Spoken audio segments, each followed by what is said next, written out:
자, 오늘 말씀은 사도행전 26장 19절로 32절의 말씀입니다. 함께 읽습니다. 아그리빠 왕이여,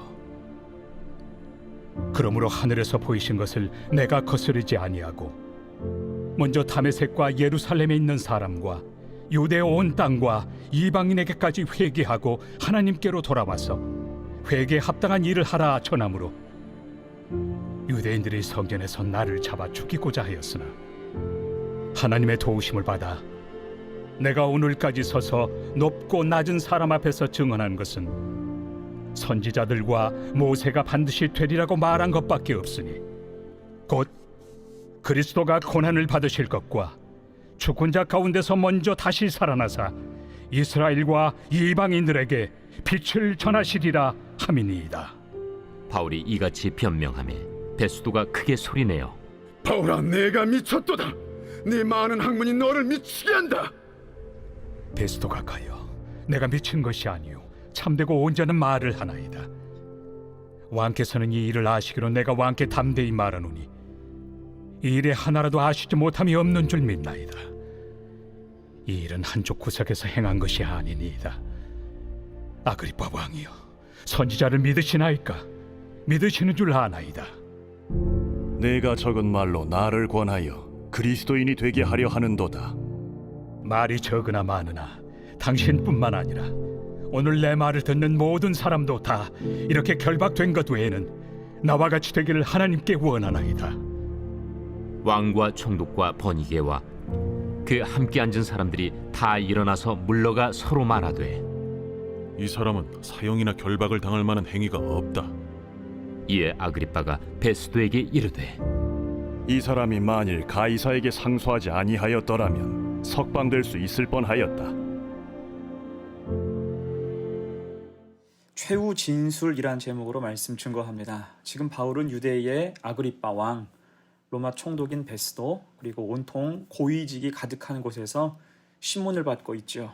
어제 우리가 보았듯이 바울은 당당했습니다. 세상에 매여서 눈치 보지 않았어요. 어떤 동정이나 정상 참작을 기대하지 않고 진실하게 삶의 여정을 말했습니다. 그리고 주님이 주신 소명의 확신 또한 말했어요. 자, 그렇게 오늘 본문 진술의 막바지에서 바울은 가장 중요한 이야기를 하죠. 그것이 무엇일까? 그 자리에 있는 모두를 향해서 회개와 예수 그리스도를 선포합니다. 19절로 21절 말씀입니다. 아그리빠 왕이여, 그러므로 하늘에서 보이신 것을 내가 거스르지 아니하고 먼저 다메섹과 예루살렘에 있는 사람과 유대 온 땅과 이방인에게까지 회개하고 하나님께로 돌아와서 회개에 합당한 일을 하라 전함으로 유대인들이 성전에서 나를 잡아 죽이고자 하였으나, 지금 유대인들이 고발하는 가장 큰 이유를 말하고 있습니다. 그것은 유대인과 이방인에게 회개하고 하나님께로 돌아와서 회개에 합당한 일을 하라고 선포했기 때문이에요. 여러분, 이 선포는 굉장히 역사성이 있죠. 이것은 세례 요한이 했던 선포와 같습니다. 사람들이 세례 요한 앞에 회개 세례를 받을 때 많은 바리새인과 사두개인이 그 앞에 찾아왔어요. 이에 요한이 작심하고 그들을 향해서 일갈했지요. 마태복음 3장 7절 이하 말씀입니다. 요한이 많은 바리새인들과 사두개인들이 세례 베푸는 데로 오는 것을 보고 이르되 독사의 자식들아, 누가 너희를 가르쳐 임박한 진노를 피하라 하더냐. 그러므로 회개에 합당한 열매를 맺고 속으로 아브라함이 우리 조상이라고 생각하지 말라. 아멘. 그들에게 회개를 촉구했습니다. 우리 주님 역시 마찬가지죠. 주님이 공생애를 시작하시면서 선포하셨던 첫 번째 말씀이 회개하라, 천국이 가까이 왔느니라 라는 말씀이었어요. 또한 스데반의 선포도 이와 다르지 않았습니다. 사도행전 7장 51절입니다. 목이 곧고 마음과 귀에 할례를 받지 못한 사람들아, 너희도 너희 조상과 같이 항상 성령을 거스르는도다. 회개를 촉구했습니다. 자, 이와 비슷하게 바울도 늘 회개를 촉구하면서 예수 그리스도 복음을 증거했어요. 이때 중요한 것은 이 말을 할 때마다 유대인들은 악에 받쳐서 집결했다는 것입니다. 그래서 세례 요한도 옥에 집어넣었고 주님을 십자가에 못 박았으며 스데반은 돌로 쳤어요. 또한 바울 역시 유대인들 때문에 얼마나 숱한 고생을 합니까? 죽을 뻔한 위기를 여러 번 넘기고 결국 고소를 당해서 여기까지 왔어요. 그만큼 악한 마귀가 가장 싫어하는 선포가 회개와 복음입니다. 지금 그 이야기를 바울이 한 거예요. 다시 20절 하반절 이하 보세요. 회개에 합당한 일을 하라 전함으로 유대인들이 성전에서 나를 잡아 죽이고자 하였으나. 자, 그리고 나서 이제 바울은 아그리빠 왕과 모든 고관들을 향해서 23절에서 예수 그리스도를 선포합니다. 곧 그리스도가 고난을 받으실 것과 죽은 자 가운데서 먼저 다시 살아나사 이스라엘과 이방인들에게 빛을 전하시리라 함이니이다 하니라. 아멘. 이게 바울 선포의 핵심이죠. 회개하고 예수를 믿으라는 것입니다. 자, 이에 대해서 당장 총독 베스도가 정색을 하고 바울을 향해서 이렇게 말해요. 24절 바울이 이같이 변명하매 베스도가 크게 소리내어 이르되 바울아 내가 미쳤도다. 내 많은 학문이 너를 미치게 한다 하니. 지금 바울이 이럴 때가 아닌데, 이런 말할 때가 아닌데 감히 죄인으로 서 있는 주제에 복음을 전하고 있으니까 당황한 것입니다. 그러자 바울은 꺾이지 않고 이 기세를 몰아서 아그리빠 왕에게도 직접 호소합니다. 27절 아그리빠 왕이여 선지자를 믿으시나이까? 믿으시는 줄 아나이다. 중요한 말이죠. 선지자를 믿으시나이까? 여기서 선지자를 믿는다는 것이 무엇을 의미할까요?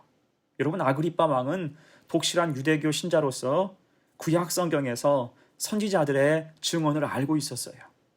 곧 그들이 선포하고 예언한 것이 바로 예수 그리스도인데, 선지자를 믿는다면 당연히 그 메시아가 바로 예수 그리스도임을 바로 알라는 것입니다. 이 질문에 아그리빠 왕도 당황했던 모양이에요. 28절 아그리빠가 바울에게 이르되 내가 적은 말로 나를 권하여 그리스도인이 되게 하려 하는도다. 그러자 바울은 진심을 담아서 29절에서 다시 말해요. 바울이 이르되 말이 적으나 많으나 당신뿐만 아니라 오늘 내 말을 듣는 모든 사람도 다 이렇게 결박된 것 외에는 나와 같이 되기를 하나님께 원하나이다 하니라. 아멘. 여러분, 이게 최후 진술이면서 바울의 소망이고 바울의 사명이죠. 모든 유대인, 모든 이방인과 열방이 자기처럼 그리스도인이 되기를 원한다는 것입니다. 그러니까 바울은 변함이 없어요. 전도 여행을 다닐 때부터 지금까지, 예루살렘에 돌아온 후에 잡혀서 2년 넘도록 감옥에 있는 오늘까지 그 생각은 변함이 없다는 것입니다. 오직 예수. 그래서 마지막까지 복음을 전하기 위해서 애쓰고 있는 것입니다. 자, 이렇게 바울에 대한 모든 신문은 다 끝이 났어요. 형식은 조사받고 신문받는 자리였는데 아무리 봐도 이것은 신문받는 모습은 아니죠. 오히려 그 내용은 복음을 전하고 주님의 뜻을 선포하는 자리였습니다.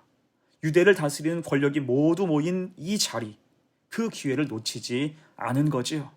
그리고 이제 바울의 말이 이렇게 끝나자 그곳에 모인 사람들과 아그리빠 왕은 이렇게 평가하면서 신문을 마무리합니다. 30절로 32절 말씀, 왕과 총독과 버니게와 그 함께 앉은 사람들이 다 일어나서 물러가 서로 말하되 이 사람은 사형이나 결박을 당할 만한 행위가 없다 하더라.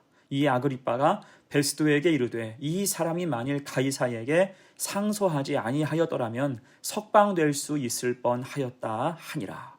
바울은 잘못이 없다는 거예요. 이게 공통된 의견이었습니다. 물론 이미 가이사에게 상소했으니 바울을 로마로 보내는 것은 돌이킬 수 없는 일이지만 심정적으로는 무죄라는 것입니다.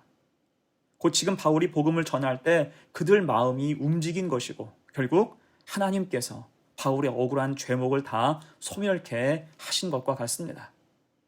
자, 이제 오늘 말씀을 정리하면서 이제 바울에 대한 신문을 마치고 남은 것은 무엇입니까? 이제는 로마로 가는 일만 남게 됐어요. 하나님의 은혜로 예루살렘의 여러 가지 복잡한 일들은 다 정리되었고 이제 로마에서 복음을 전할 길을 친히 열어주신 것입니다. 그런 의미에서 하나님의 뜻은 이렇게 우리가 다 헤아릴 수 없어요. 바울도 예루살렘에 와서 그 많은 고초를 겪고 감옥에 갇혀 있으면서 얼마나 그 마음이 불안하고 조급했을까요? 하지만 믿음으로 나아갈 때 하나님의 뜻을 생각할 때 그 시간을 견딜 수 있었습니다. 얼마나 그 속에서 또한 복음을 갈고 닦았을까요? 그러다가 오늘 유대 권력자가 다 모인 자리에서 담대히 복음을 전하는 것으로 예루살렘에서의 사명급 마지막을 장식합니다. 그랬을 때 하나님이 로마로 길을 열어주신 거예요. 자, 우리에게도 이런 믿음이 필요할 것입니다. 답답하고 어려운 상황 속에서 하나님은 우리를 생각하시고 우리의 길을 친히 열어주세요. 그때까지 우리에게 필요한 것, 우리는 믿음으로 견디며 하나님의 때를 사모하며 준비해야 할 것입니다. 그래야 길이 열릴 때 소망으로 전진할 수 있기 때문이에요. 그럼 믿음의 길을 갈 수 있는 복된 성도들 다 되시기를 간절히 축원합니다. 아멘. 함께 기도합니다.